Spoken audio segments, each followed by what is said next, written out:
ready for the tough questions and Oh, tough answers? they are ready.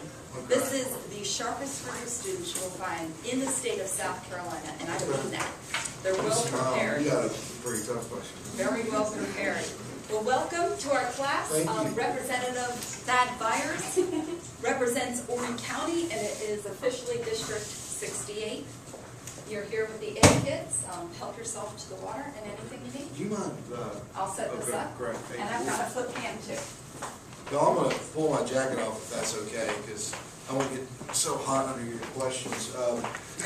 Mrs. Payne, how do you want me to do this? You want me to just kind of make Maybe- some comments and then they just turn it over to them? Tell them a little bit about yourself. You have a very interesting story, where you grew up, Okay. why you wanted to go to law school, a few things you've accomplished, and then they've got a lot of policy questions. Okay, great. Well, let me tell you, my name is Thad Byers. I represent a portion of Myrtle Beach in Horry County. I got elected to the state legislature at 24 years old. I was not, it hasn't been that long since I've been in high school. I graduated high school in 1995. I did not grow up with what I would call, or what you have heard as a silver spoon in your mouth. I grew up in a mobile home park in Socastee. My parents moved my brother and I down from Virginia, and they always stressed education. My dad had a GED, and my mom barely had an associate's degree from college. She was a stay-at-home mom. But we had very conservative values. We believed in America. We believed in God. My parents voted in presidential elections back and forth. In 1992, my dad voted for Clinton, and my mom voted for Ross Perot. But we were a conservative family. I am probably one of the most conservative members of the House of Representatives here in Columbia. I was one of 7 to vote against the stimulus money, and I have a consistent Club for Growth rating as an A. I got elected in 2002, and this is my 5th term. I'm in my 9th year. Horry County's growing fast, so my district, which is one of the smaller geographical districts in the state, I have to give up 12,000 people, and I was in the map room today drawing that out. To give you an idea of specifically where I am in Horry County, it's if you go down, how many of you have been to Myrtle Beach? I'm sure a lot of y'all have. Okay, 501 going into Myrtle Beach, right past Conway, Coastal Carolina, that's my district. Hard Rock Park, that's my district. Graduated high school in 95, went to the Citadel, graduated from there in 1999. I'm not supposed to be here actually, because the Marine Corps paid for my school. I was a Marine Corps scholarship student at the Citadel. At OCS in Quantico, I damaged my left knee and I had 2 knee operations 4.5 weeks in. Came back to the Citadel my senior year. In May of my senior year, I got a letter from the Commandant of the Marine Corps releasing me from my contract because of my knee injury. I didn't have to pay back the scholarship, but I couldn't go to OCS anymore. So what was I going to do? So I had a friend from the Citadel who had some work in D.C., so I went up to Washington, D.C. and worked at the Heritage Foundation, which is the conservative think tank in America. There's really 2 big think tanks. On the liberal side, it's the Brookings Institute, and on the conservative side, it's the Heritage Foundation. I work in a project that y'all are going to be really excited about called the ABM Missile Treaty Project. And it's really boring, but briefly I'll tell you. 1973, Richard Nixon and the Soviet president, when Russia was the Soviet Union, they had entered into a treaty called the Anti-Ballistic Missile Treaty. And what it was basically, it said this: we're not going to build any more nuclear missiles if you don't, but you can't develop any more warheads, we won't develop the missiles, and by the way, you can't do any type of defense against our missiles, and we won't do any defenses against your missiles. President Ronald Reagan did not like that, and he kind of started challenging it in the 80s. And that's where you hear the term Star Wars. It's the Strategic Defense Initiative that basically, it's kind of like a computer game, if you will. Missiles come over, we're developing the technology that shoots them out of the sky. Well, anyway, that treaty was not abandoned until President Bush came into office in 2001. President Clinton didn't abandon it. So the project was to lobby members of Congress and the White House to abandon it. Came back, worked for the Horry County Republican Party, did some campaigns. 2002, where I graduated high school, because Horry County's grown so much, I ran for the State House, and I won. I ran against the school board chairwoman who was elected countywide in that district, her son was a county councilman. So this is a guy from a trailer park who was running against the Kennedys of my district. And I won by 115 votes in the primary.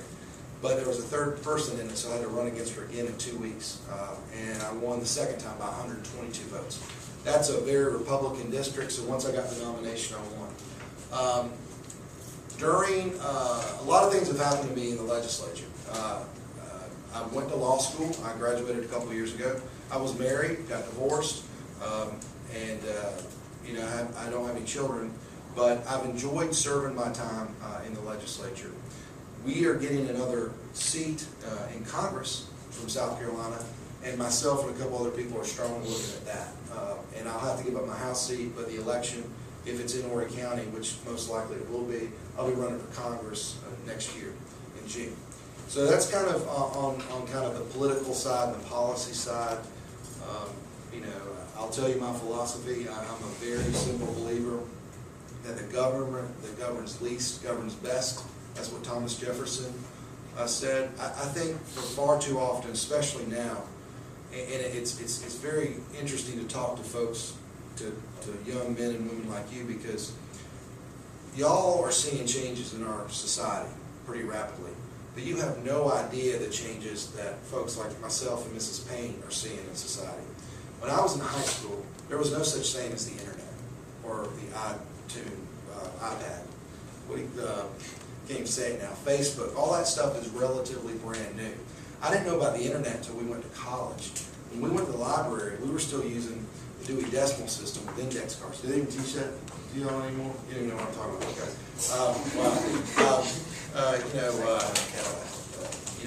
A CD player in a car was something that that just didn't happen unless you had like a Cadillac or something. Now they come standard. I mean, beta tapes. Do y'all know what beta VCR tapes are? Oh man, I'm really getting old. Oh wow. Beta tapes. Well, y'all know what a VCR is, right? Yeah. Okay. Imagine the VCR's granddad. Okay, that was the beta tapes. The tapes were almost this big, and there were all these big rolls, and you fed them in. I had the old Nintendo with the disc. I mean, they just was yeah. So anyway, cell phones. I didn't have my first cell phone until 2000. There were two types of cell phones. One that you plugged into your car and it looked like a big purse, or the one that you had that you were calling airstrikes. We called it the brick. And that was if you were high class, but it was so awkward. It was literally like a military phone. So a lot of changes. But I'm adapting with the times. But in the same token, government cannot be all things to all people. And for far too often, people try to make it all things to all people. I mean, I'm a firm believer that everyone, as an individual, can make it in this world and in this country. And we, government should do a couple things: protect property, persons. But outside of that, it can't be all things to all people. So I'm pretty good, I think, with the policy where I stand. I've never voted for a tax increase. I don't vote for cigarette taxes, even though they're very popular. I don't vote for cigarette bans. If you have a business and you can come up with a plan, I don't smoke cigarettes, but if you want your private business to allow smoking, that's your business. That's not the government's. I would support a texting ban for young folks, but if you're 18 years old and you think you can text and drive, have at it. You'll die, but have at it. I don't think the government should do that. Because if they can start regulating what they can do in your car, they're going to go into your home, they're going to go into your bedroom. So I'm a firm believer that government's too big and we need to cut. Right now, the only folks that are making money, it seems, are folks in government. When you figure the benefits packages, the retirement, and the salaries, I mean, folks in state government, local government, federal government, they're making almost $200,000 a year.